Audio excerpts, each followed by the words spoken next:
Thanks for tuning in to Books in the Park. Hope you guys are getting some reading done out there. Today, I wanted to talk about The Lost City of Z. I just recently finished it, and as part of my quest to read more nonfiction this year. And this one did not disappoint. It's one of my favorite books of nonfiction of the year.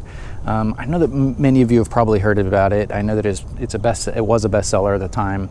I'm a few years behind on it, but to give you some background, it's the story of Percy Fawcett, who was a British explorer in the early 20th century, and he was basically charting the Amazon, and during his expedition to the Amazon, he becomes obsessed with the idea that there's a lost city, the lost city of Z, and his adventures and his explorations are outlined in the book. And we sort of start off in his early years when he's full of optimism and enthusiasm, and at a time when the British Empire is mapping the world, and we follow him, and to a certain degree we follow the British Empire, and it's just a story of adventure and excitement, and one that I was not familiar with, although in general I know that a lot of people have searched for lost cities throughout human history, and that there's something very compelling about that in our nature, and I think that this book captured it well. I think that great works of nonfiction read like fiction, and this one very much does. And it's not just a transcription of the author's research, just dumped onto pages. It creates a context within history while telling the story of this explorer. And the thing that I enjoyed about it, I have an interest in anthropology and psychology. I think that we get insights into the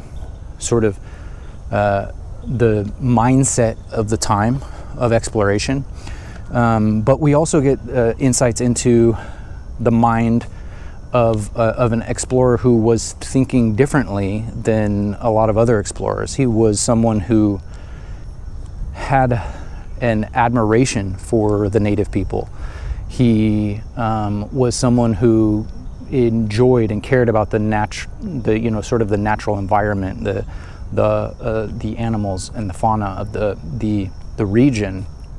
He wasn't someone who wanted to, I don't want to say wanted to rule the world. No, but that's it. He wasn't someone who wanted to rule the world. He was someone who wanted to explore it and bring that history to the foreground. And yet at the same time, he was somebody who was very ambitious, and someone who never quite lived up to that ambition from a notoriety standpoint. He was of the explorer class, but he wasn't aristocracy. And it's just a very unique perspective.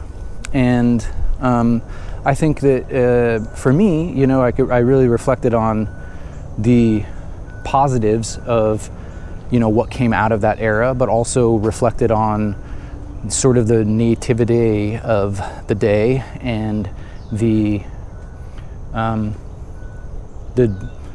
let's just say the goods and the bads that came out of that. You really reflect on it, and I think I couldn't recommend this one more. Get a copy, check it out. It's also something that's kind of interesting is that the author himself sort of tries to retrace his footsteps in real life, and so it does kind of juxtapose his own brief exploration and adventure with that of General Fawcett. So anyway, really enjoyed this one. Check yourself out a copy, and let me know down below what you think, or if you've already read it, let me know your thoughts. Lost City of Z. Thanks for tuning in to Books in the Park. Happy reading.